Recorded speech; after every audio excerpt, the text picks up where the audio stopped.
Haut niveau.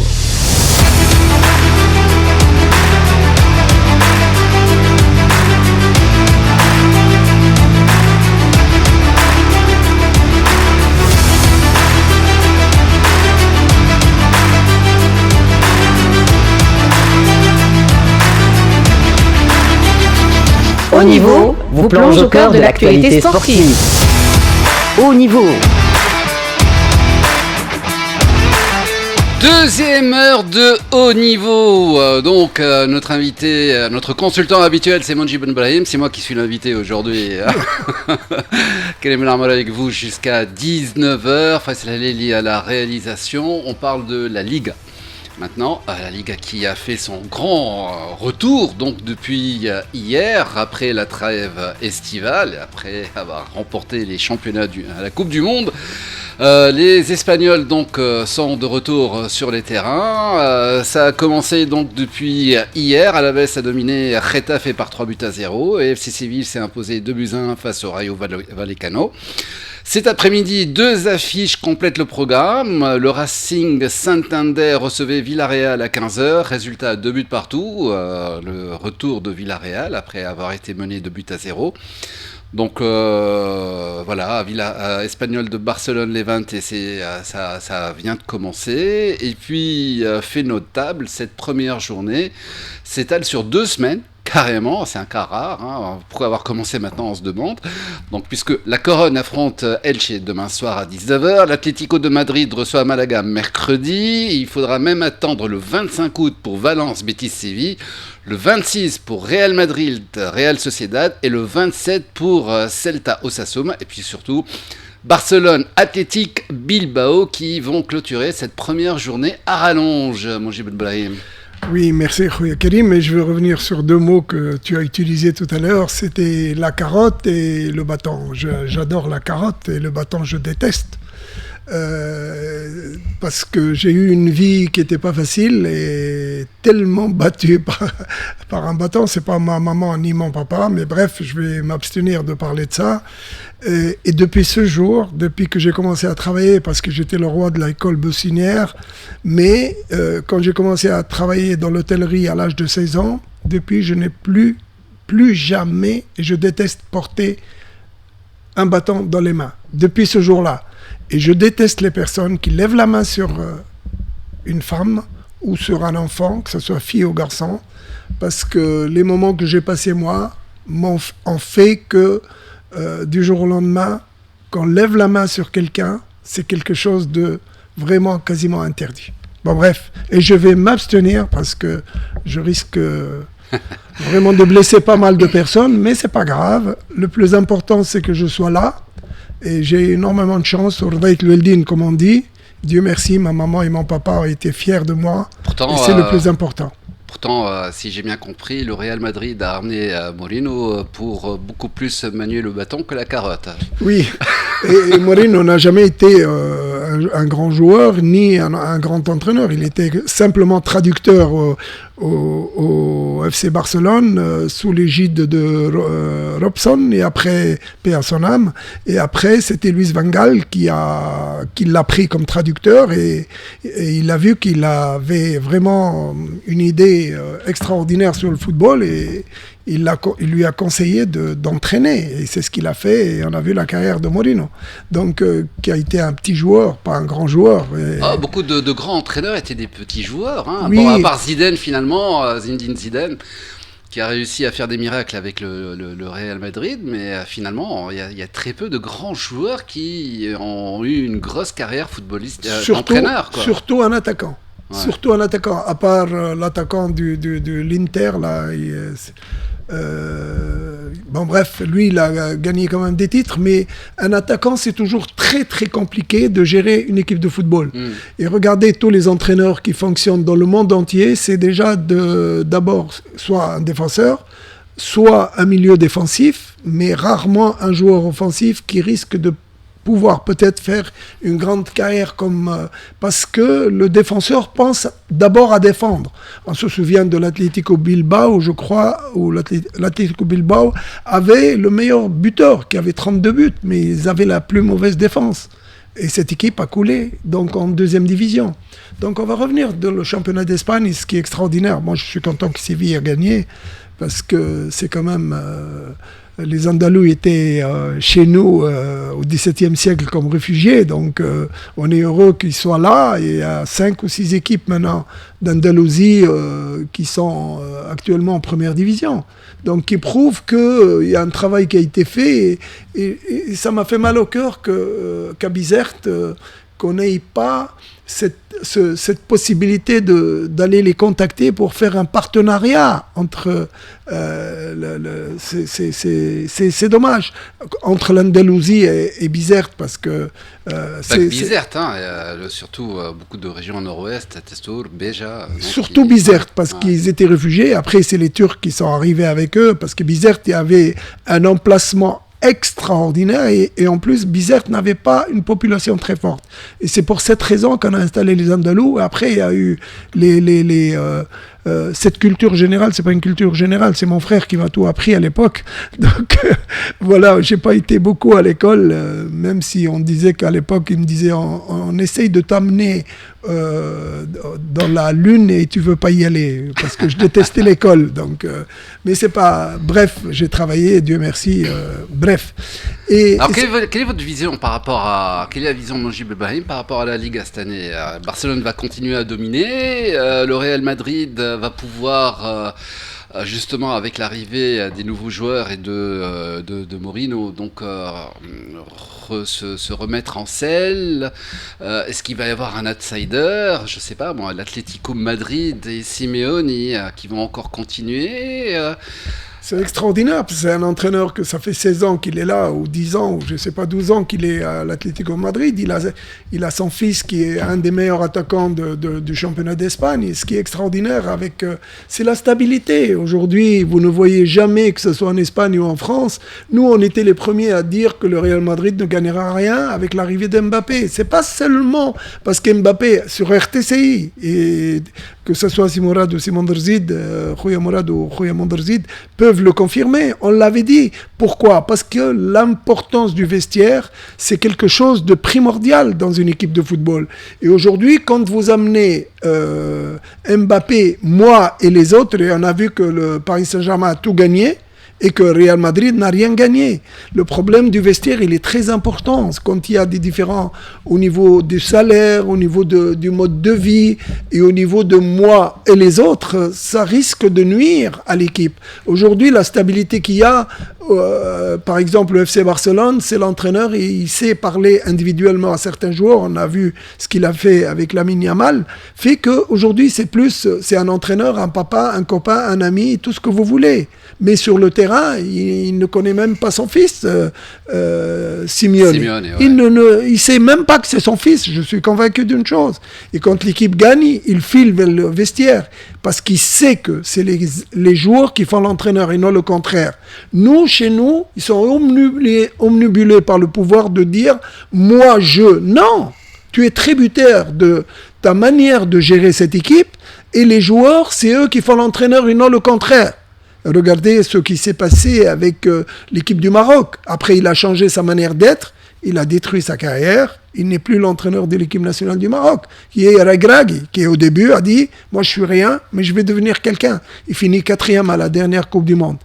Donc, qui prouve que aujourd'hui, ce n'est pas parler, c'est savoir communiquer, savoir passer le message dans tous les domaines. Dans tous les domaines. Aujourd'hui, quand on néglige la préparation, comme on a vu avec les Italiens, ça fait quand même 3 Coupes du Monde où ils ne sont pas là. Même à une Coupe du Monde à 48, il y a Haïti qui est en Coupe du Monde et pas l'Italie.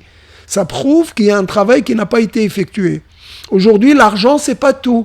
On l'avait dit sur ce plateau-là, quand ils avaient pris l'Olympique de Marseille, McCourt, qui est plutôt football américain, j'avais dit sur ce plateau-là, il n'a jamais rien gagné aux États-Unis. Je ne comprends pas, il vient gérer une équipe comme l'Olympique de Marseille, comment? Et l'Olympique de Marseille aujourd'hui, elle est dans une situation financière en tout cas difficile, parce qu'elle ne doit pas dépasser les 40 millions d'euros par année, au niveau salarial et au niveau de tout, les dépenses. Ouais, il a failli ne pas être qualifié pour disputer les compétitions européennes, c'est dire. Regardez ce qui se passe avec Bordeaux. Regardez aujourd'hui, même en Italie, regardez même en Allemagne, même en Espagne, quand vous avez une surprise comme l'année passée, je crois, Villarreal, c'est quelque chose d'extraordinaire.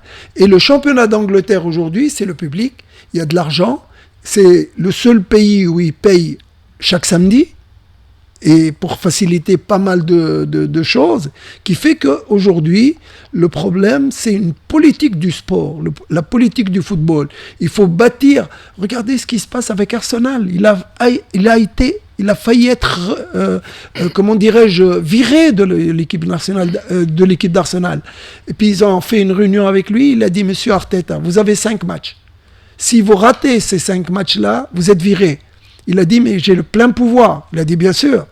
La première chose qu'il avait effectuée, c'est d'avoir viré Aubameyang, qui était le meilleur buteur d'Arsenal.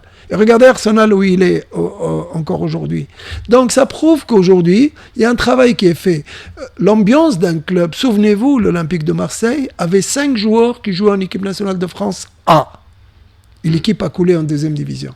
Ça prouve beaucoup de choses. Aujourd'hui, quand on voit ce qui se passe à Bordeaux, ça me fait mal au cœur. Oui, on rappelle que Bordeaux, dans les années 80, c'était la référence avec l'Olympique Lyonnais à l'époque. C'est oui. Bordeaux. Saint-Étienne aussi. Saint-Étienne est en 2e division en France, et puis voilà, quoi. Aujourd'hui, on est en train de le vivre même dans notre pays, pour revenir à notre pays. Regardez ce qui se passe à Metlaoui et Gafsa. C'est scandaleux. C'est un des pays, la Tunisie, où on a la possibilité au niveau du phosphate de vraiment faire les moyens tous les jours. Regardez ce qui se passe avec Metlaoui, ça fait mal au cœur dans ces régions-là. Même pas de terrain de football, Metlaoui. Et tous ceux qui jouent à Metlaoui, la majorité, que ce soit entraîneurs ou joueurs, habitent à Gafsa. Ils font 30 km chaque jour pour aller s'entraîner. C'est scandaleux. C'est tout simplement, c'est que quand vous avez le pouvoir de dire au club, vous avez tant d'années. Vous savez l'ambiance d'une équipe de football. Vous savez comment on m'appelait Matlaoui il y a longtemps, le petit Paris. Oui, mais il faut aller là-bas pour voir les personnes, les gens, la région. Ouais. Ils sont vraiment extraordinaires. Il y a une autoroute entre Gafsa et Metlaoui. Je me demande... Super route, exactement. Oui. Et regardez, on va parler de l'ambiance d'une équipe de football, même européenne. Cristiano Ronaldo, quand il est revenu à Manchester United, il y a eu un problème d'ego un peu surdimensionné de Cristiano. Et à certains moments, il n'a pas été accepté par les joueurs. Les joueurs ont voté le départ de Cristiano, dont le joueur portugais, le capitaine Hernandez, parmi ceux qui étaient contre que Cristiano reste à Manchester United. Et on sait très bien ce que Manchester United a fait. C'est grâce à Manchester United à 17 ans que Cristiano est venu depuis Sporting Lisbonne pour jouer grâce à Ferguson. Alors le favori de Mounji Ben Brahim cette année pour la Ligue, c'est qui ? C'est Barcelone ou l'Atlético Madrid. Le Real Madrid risque vraiment de passer à côté d'une saison parce que je n'ai pas de problème au niveau de la communication de Mourinho, comment faire passer un message parce que c'est un champion du monde. Mais Mourinho sait ce qu'il a laissé, mais il ne sait pas ce qu'il va retrouver. Il ne sait pas. Parce que qu'on le veuille ou non, il y a cet ego et cette vouloir moi-je des joueurs qu'il y a. Regardez depuis l'arrivée de Mbappé, Mbappé, c'est quand même le Pichichi, c'est le meilleur buteur du club. Mais donc finalement, c'est qu'il y a un problème ailleurs, quoi. Ça, c'est en individuel. Et voilà, c'est ailleurs. Souvenez-vous. Derrière la défense. Souvenez-vous du joueur anglais, là.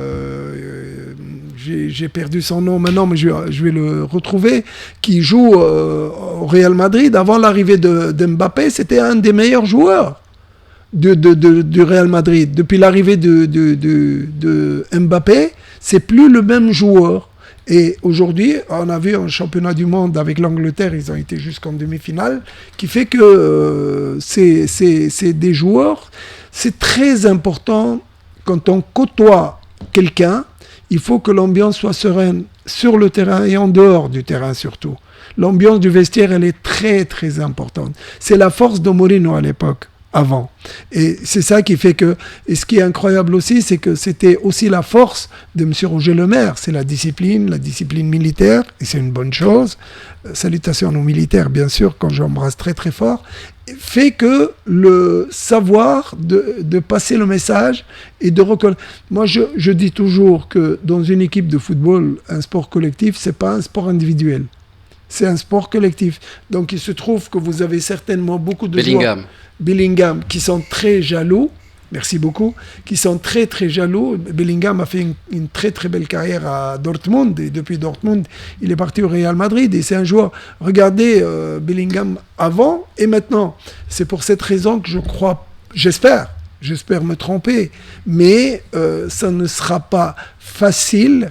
Que la preuve, c'est que quand vous voyez certains clubs, et ça c'était Aston Villa l'a fait contre le Real Madrid, le dernier match Aston Villa, et quand vous voyez une équipe qui a un atout offensif et que vous, comme Unai Emery, vous laissez la possession de balle à une équipe comme le Real Madrid, vous ne pouvez qu'avoir de mauvaises conséquences. Je suis en train de regarder l'effectif du Real Madrid cette année, ok. Donc qu'est-ce que je vois ? Je vois Cucurella, d'accord. Qu'est-ce que je vois aussi Konaté, le défenseur français, donc qui vient d'arriver là aussi. Ferdinand Mendy, Rodiger. Bon, peut-être il est un petit peu vieux là, il va peut-être être beaucoup plus en renfort. Il est ingérable aussi. Ingérable aussi, ok. Donc même en équipe d'Allemagne. Bellingham, Camavinga, qui doit regagner sa place. Guter, le Turc.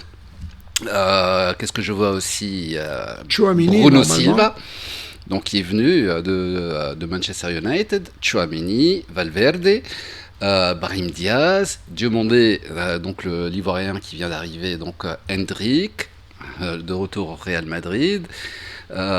Mbappé, Ortega, Vinicius Junior, donc il y a un effectif, mais qui ferait rêver n'importe quel entraîneur. C'est l'effectif, mais qui fait rêver. On est là pour, j'espère me tromper bien sûr par rapport aux supporters du Real Madrid, mais ils vont vraiment, ça va être très difficile et compliqué quand on voit qu'aujourd'hui certains joueurs chez nous en Tunisie devraient se regarder dans la glace pour dire qu'ils peuvent s'en vouloir qu'à eux-mêmes pour ne pas devenir ce qu'ils devaient être par la qualité et le talent qu'on a chez certains joueurs chez nous. Pourquoi ? Parce que quand je vois Hendrick, un joueur qui a été transféré à 80 millions d'euros parce qu'il est brésilien, et croyez-moi, en Tunisie, on en a plein de joueurs, même en deuxième division, qui sont meilleurs qu'Hendrick. Seulement, c'est le fait d'être dans un club qui a énormément de moyens, et on voit qu'Hendrick, en même pas un an ou un an et demi, il a fait déjà 3 clubs, parce qu'il a été prêté dans 2 clubs différents, puis après il est revenu. Maintenant il joue titulaire parce que la majorité des joueurs, comme Mbappé et Vinicius, n'étaient pas là, mais Hendrick n'a pas sa place au sein d'une équipe qui s'appelle le Real Madrid. D'accord. Il n'a aucun apport. Mais Mendy aussi. Mais il est jeune, Hendrick. Oui, mais même, c'est un joueur qu'on a vu, il fait énormément de fautes, il est agressif, et c'est pas un je sais pas pourquoi, j'ai l'impression que vous êtes en train de parler d'Yassine Ayari, là. Yassine, non, Khalil Ayari. Khalil Ayari, je vais vous dire une chose. Il avait raison, l'entraîneur, parce que Khalil Ayari, j'ai toujours dit, moi j'étais parmi les premiers, c'est pas pour se vanter ou quoi que ce soit, je devais venir ici avec Khoya Mourad, et j'ai vu le match que 3 minutes Stade Tunisien. Et au moment où on parlait du match de Stade Tunisien, je me suis permis de dire à Khoya Mourad que je ne peux pas parler de Stade Tunisien parce que je n'ai pas vu le match. Mais par contre, il faut noter ce nom. Il m'a dit, il s'appelle comment ? J'ai dit Khalil Ayari. J'ai dit, il faut le noter. Je l'ai vu 3 minutes. Je pense que c'est un joueur qui a un avenir. Maintenant, le problème qu'il y a, c'est qu'on va revenir à la formation de Khalil Ayari, même mentale. Et quel est l'entourage de Khalil Ayari ? Parce que quand on voit le talent qu'il a, il peut devenir comme Lamine Yamal. Mais il y a un travail à faire. Pour être bon et pour être beau, il faut souffrir. Et s'il ne souffre pas, il ne sait pas souffrir. Parce que le problème de Khalil Ayari, quand il est en retard sur chaque ballon, il va faire des fautes. Il risque le carton rouge. Parce qu'aujourd'hui, avec le nouveau règlement, s'il y a la VAR qui arrive, s'il met le pied sur le joueur, c'est carton rouge. Et Khalil Ayar, il doit pas être, il doit vraiment se faire une place. Et c'est pas par hasard que le Real Madrid l'a prêté. Paris Saint-Germain. Non, à Dunkerque. Paris Saint-Germain. Non, PSG. Pardon. PSG, ouais. PSG l'a prêté à Dunkerque. C'est pour vous dire, parce que aujourd'hui, on sait que Luis Enrique, il l'a testé, mais la première autre chose aussi, c'est pour vous montrer les renseignements pris à l'égard de Khalil Ayari. Khalil Ayari devait aller à Monaco, il faut que les gens doivent le savoir. Mais Monaco, M. Mohamed Mahjoub ne voulait pas le lâcher au mois d'avril, et je le comprends. Parce qu'ils avaient la demi-finale de Coupe de Tunisie, je comprends, il avait bien raison. Mais quand le Paris Saint-Germain s'est renseigné sur Khalil Ayari, je ne vois pas la raison, sans avoir eu des échos qui n'étaient pas en faveur de Khalil Ayari au niveau caractère, c'est qu'ils ont demandé à ce que le prêt soit gratuit. Et c'est rare ça pour un joueur talentueux. Le prêt a été gratuit avec une option d'achat.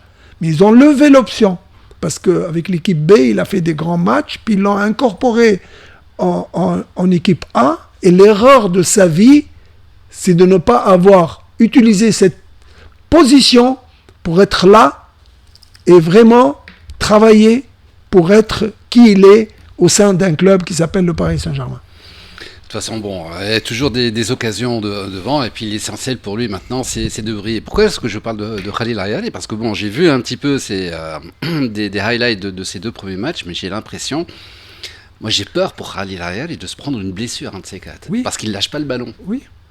Il la garde quand il faut la donner, il la donne quand il faut la garder. C'est ça le problème. Et ça, il faut du temps. C'est pour cette raison que le Paris Saint-Germain l'a pris pour rester à Dunkerque.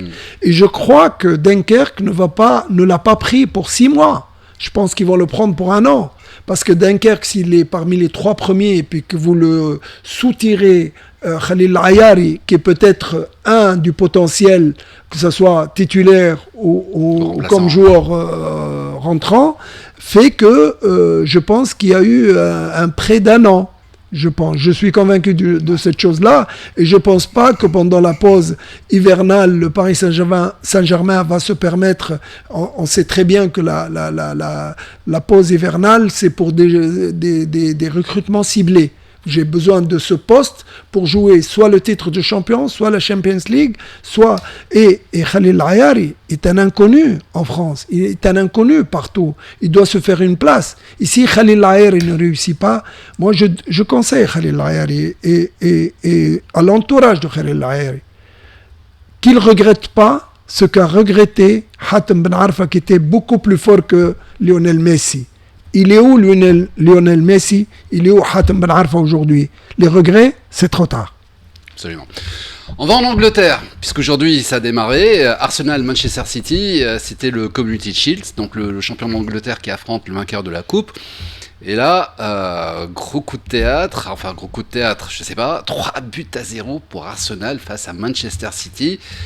Avec un but à la première minute signé Calafiori, et puis Havertz qui double la marque pour Arsenal à la 28e, et Odegaard à la 48e qui triple la mise. Waouh, ça c'est chaud pour Manchester City là. Oui, mais il faut... C'est lourd, 3-0 pour démarrer. C'est lourd, c'est le changement d'entraîneur, c'est une autre tactique, c'est une autre méthode qu'il faut imposer, ce qui n'est pas facile, parce que vous avez des attaquants de ce niveau mondial comme Haaland et qui vous prenez 3-0, mais je crois aussi, c'est le fait que mentalement, l'équipe n'était pas prête, parce que quand vous encaissez un but à la première minute, la théorie d'avant-match a changé complètement. Parce qu'il fallait dominer ou être dominé. Quand vous encaissez un but, vous allez être dominé. Parce qu'on connaît le championnat d'Angleterre, c'est un championnat où pour eux, même quand ils gagnent 3-0, il n'y a presque pas de perte de temps. La perte de temps, c'est la VAR. Donc moi je crois qu'aujourd'hui, et on ne connaît pas la préparation qui a été faite par le Manchester United, est-ce qu'il a fait une préparation pour être prêt pour le championnat, ou ils ont fait une préparation qui n'était pas liée à ce match-là, on ne sait pas.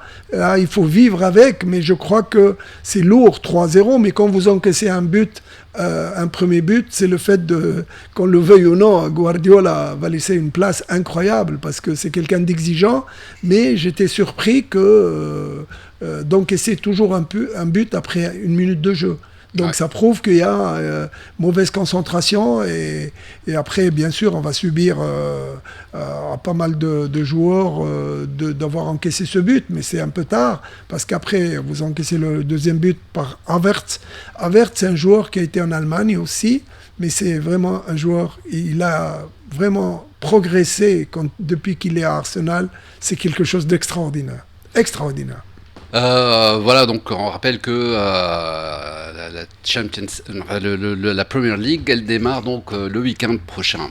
Aujourd'hui, il y a un match qui démarre à 20h, c'est aussi pour ouvrir la saison en France. Donc le trophée des champions entre le Paris Saint-Germain et puis Lens, le Racing Club de Lens. Donc voilà, le vainqueur de la coupe contre le vainqueur du championnat. On a déjà donc la composition des équipes. Safonov pour le PSG dans les buts, Digne, donc qui démarre donc en tant qu'arrière gauche, je crois. Marquinhos, Pacho, Mayulu. Lui, un jeune qui a réussi justement à saisir l'opportunité qu'on lui a donnée en montant donc de la catégorie jeune à la catégorie senior. Fabien Ruiz, Vitinha, Zahir Emery, Dembélé, Kvara et puis Akliouche, la nouvelle recrue de Monaco. Bon, je donne la formation de Lens, Risser dans les buts, Antonio, Udol, Abdelhamid et Naourouki en défense, Gagnou, Bulatovic, Cuisance, Florent Thauvin en tant que capitaine, Edouard et Sima pour Lens. Je crois que la Lens, carrément, c'est une saison de transition, alors que bon, elle est qualifiée en Champions League, puisque la plupart des noms des joueurs, personnellement, je les connais même pas. PSG, ils vont tout rafler cette année. Ça sera pas facile, mais ils ont le potentiel pour. Mais quand vous parlez de Thauvin et du public de Lens, le public de Lens, c'est le meilleur public en France. C'est un public extraordinaire. Mais aujourd'hui, ils ont cette vitrine de jouer contre le Paris Saint-Germain. Le Paris Saint-Germain, quand on lui a demandé la composition d'équipe pour jouer contre Lens, avec beaucoup d'humour, il a dit « Je vais téléphoner à ma femme pour qu'elle me dise quelle composition je dois mettre. » Luis Enrique. Et qui fait qu'aujourd'hui, quand vous voyez le potentiel qu'il y a dans cette équipe, même si je ne crois pas beaucoup, et c'est pour cette raison, encore une fois, que nos joueurs doivent regarder dans certains matchs pour voir Luca Digne qui joue au Paris Saint-Germain. Il a joué dans des grands clubs, il a joué au Paris Saint-Germain. Et croyez-moi, Mohamed Amin Ben Hamid est meilleur que Luca Digne. Mais la différence, c'est que je pense que la formation, elle est meilleure, ou je sais pas quoi, ou la relation, j'en sais rien. Mais pour moi, Luca Digne, c'est un joueur moyen qui joue dans un grand club qui s'appelle le Paris Saint-Germain. Et qui a joué à Aston Villa, et il a gagné. Oui, c'est pour vous dire. Après, quand on joue en Angleterre, quand vous subissez le jeu, c'est pas comme vous êtes dans l'obligation de faire le jeu. C'est différent parce qu'aujourd'hui, quand vous avez des lignes d'attaque et Luis Enrique va tout faire, parce qu'on a vu que Fernandes n'a pas réussi à être titulaire comme latéral gauche, mais aujourd'hui, quand on lui a amené Luca Digne, c'est juste pour faire vraiment qu'il y ait pour ce poste-là un choix. Mais aujourd'hui, quand vous avez des attaquants comme ça, vous allez plus faire le jeu que subir le jeu. Donc, je pense que Luca Digne peut être un apport offensif beaucoup plus qu'un apport défensif, parce qu'on a vu qu'il fait même des erreurs au niveau de l'équipe nationale, des erreurs de joueurs amateurs, souvent. Vous intéressez au tennis? Vous jouez au tennis, Mounjib Ibrahim? Non, je joue pas au tennis, je m'intéresse au tennis. J'adore le tennis. Alors déjà, première information, je suis fan de Ons Jabeur. Oh, je l'adore. On attend avec impatience son retour. Sinon, il y a Aziz de Gaz qui malheureusement est blessé, a été blessé, longtemps blessé, et donc il est tombé à la 600e place alors qu'il était pratiquement top 150, qui est revenu. Il a joué un challenger à Astana et il est arrivé en finale. Mais malheureusement, il a perdu. Il a gagné le premier set 6-0. Puis par la suite, donc le japonais Hayato Matsuoka a repris donc les choses en main en gagnant 6-1 et puis 7-6 au tie-break, 7 points à 5. Ils étaient pratiquement à un point et c'était 6-6 quoi. Donc c'est un truc de fou quoi. La manière, c'est déjà une très très belle chose et Ouais. c'est considéré pour moi, pour Aziz, comme une victoire parce que battre 6-0 le premier set et peut-être dans l'esprit du joueur, ça va être un combat facile. Voilà. Et il n'y a pas eu d'action. Par contre, il y a eu une réaction du joueur adverse qui fait qu'il a gagné ce match. Certainement, il a souffert, mais il l'a gagné 7-5. Se prendre une route bicyclette, c'est toujours traître. Moi, je suis ami que ceux qui font du judo ou de la boxe. Jamais. Alors, Cincinnati, sinon, c'est l'ATP 1000 qui est en train de se disputer actuellement. Tous les grands tournois qui sont en train de préparer l'US Open, qui démarre à la fin du mois. Donc, Cincinnati, hier, la défaite de Djokovic face à l'Argentin Thiago Agustín Tirante. Djokovic qui a gagné le premier set 6-2, mais par la suite, il a perdu 6-4, 6-4. C'est quoi ça? Le physique joue un rôle, certainement, et je suis convaincu d'une chose, qu'on n'arrête pas de lui ressasser cette préparation à titre individuel, je suis sûr. L'entourage de Djokovic, mais aujourd'hui, pour lui, moi je préfère un joueur comme Djokovic, à certains moments, il doit faire le choix d'arrêter, moi je préfère qu'il se fasse regretter que regretter de rester. Ouais. Mais bon, on ne sait jamais, parce que d'ici l'US Open, on a bien vu, il a perdu des matchs au premier tour avant de disputer Roland-Garros, avant de vraiment monter, je ne sais plus, en demi-finale, je crois. On voit le niveau actuellement, Sinner et compagnie, c'est vraiment extraordinaire. Alors, dans ces tournois, il y a toujours des surprises. Vous savez qu'aux États-Unis, il y a beaucoup de joueurs qui jouent dans les universités. Et qui n'ont pas la possibilité de jouer des tournois professionnels. Et pour qu'ils puissent accéder aux tournois professionnels, ils ont besoin d'avoir ce qu'on appelle une wildcard, une invitation du tournoi. Et hier, il y a un joueur, une wildcard, qui a battu Arnaldi. C'est l'Espagnol Landaluce. Non, c'est l'Australien Iji Kita qui a dominé Darderi 6-4, 6-2. Le gars, il a eu une wildcard, une invitation. Oui, mais c'est pas par hasard. L'invitation, elle a été octroyée, l'invitation, pour le talent qu'il a, ce joueur-là. C'est pas par hasard. Donc il y a toujours on ne donne pas l'invitation parce qu'il y a la relation telle ou telle personne. Et je crois qu'aujourd'hui, c'est pour le talent qu'il a, ce joueur-là. Et on lui donne la possibilité pour justement mettre ce potentiel-là sur le terrain et de prouver que cette carte n'était pas donnée par hasard. L'autre surprise hier, c'est Arnaldi qui a été sorti par l'Espagnol Landaluce en 3-7, 6-4, 4-6, 6-4. Et puis même chez les femmes, il y a eu des surprises puisque la Française Paris a renversé la Belge Mertens. Elle a perdu le premier set 6-2 et puis par la suite elle a gagné 6-2, 6-2. Donc elle lui a remis exactement la même. Et puis Loïc, comment elle s'appelle déjà, Boisson, la Française qui avait brillé à Roland-Garros l'année dernière.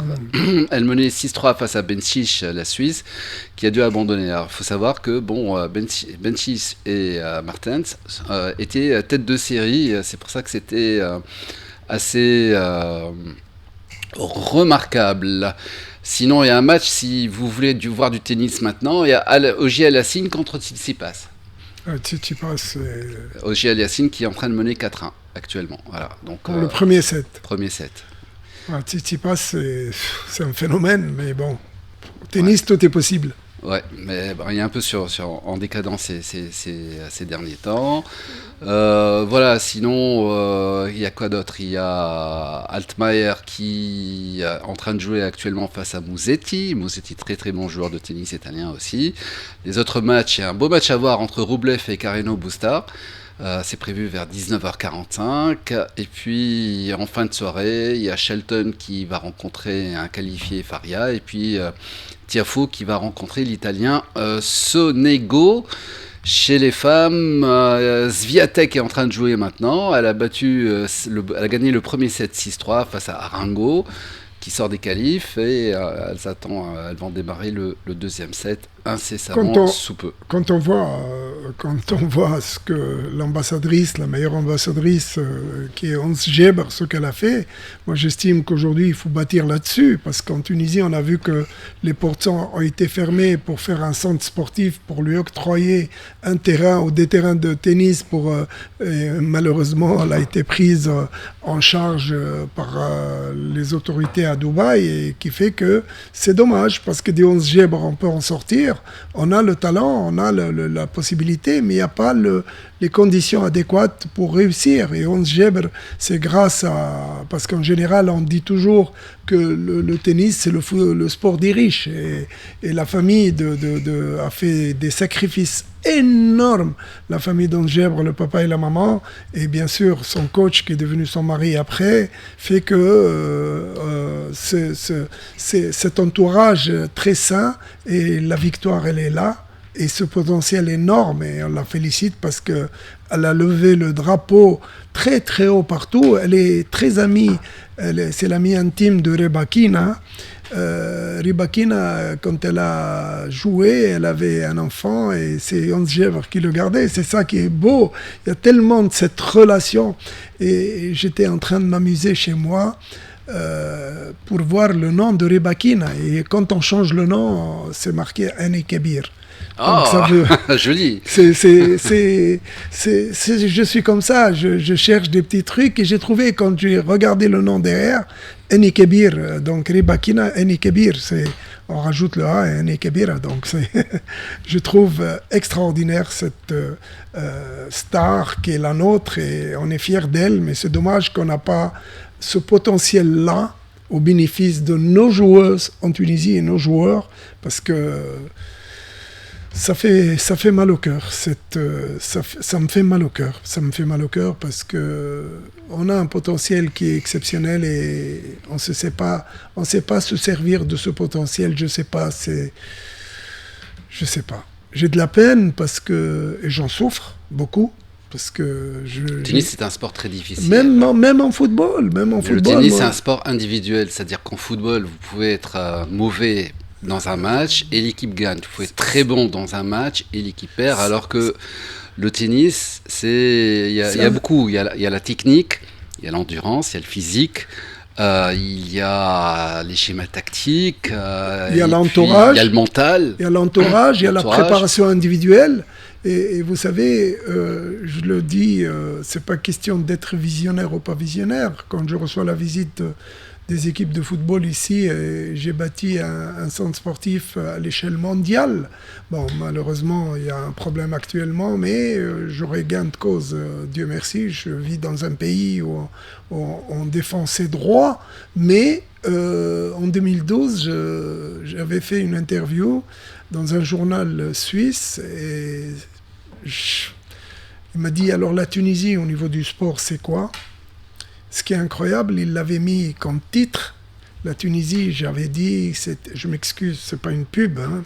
Il m'a dit, la Tunisie, alors c'est quoi ? J'ai dit, c'est une Ferrari pilotée comme une voiture ordinaire. Tout simplement. Voilà. Joli. Bien, allez, on change de sport. Après le tennis, on va en natation.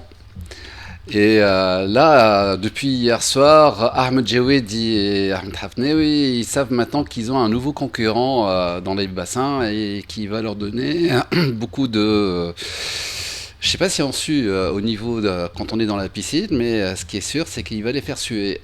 Puisque hier, un record du monde est tombé à la piscine de Saint-Denis en France, en marge des championnats d'Europe de natation. Et donc le jeune Allemand Johannes Liebmann, 19 ans, a pulvérisé le record du monde du 1500 mètres nage libre en 14 minutes, 26 secondes et 79 centièmes. Il devient le premier nageur de l'histoire à passer sous la barre des 14 minutes 30. L'ancienne marque, elle appartenait à l'américain Bobby Fink, établi aux Jeux de Paris en 2024, en 14 minutes, 30 secondes et 67 centièmes.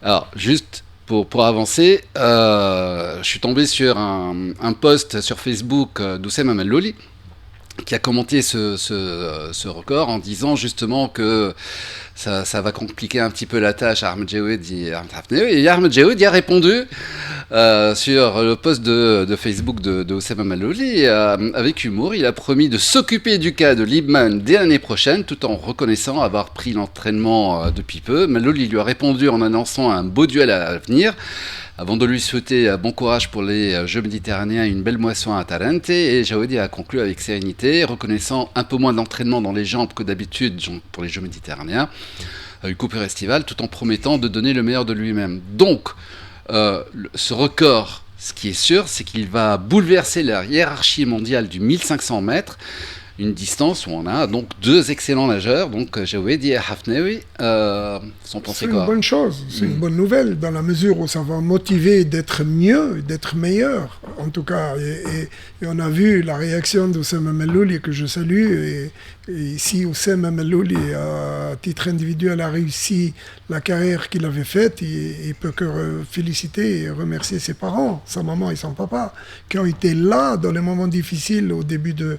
Je vais m'abstenir de parler des moments difficiles qu'il a connus quand il a commencé sa carrière, mais à travers ça, il a bâti sur l'échec, et j'estime qu'aujourd'hui, Oussem Amellouli, c'est une fierté, et on doit être fier d'avoir un joueur qui aurait pu avoir la nationalité américaine depuis des années, mais il s'est abstenu de le faire pour représenter un pays qui s'appelle la Tunisie, qu'il aime, et qu'il y a vraiment...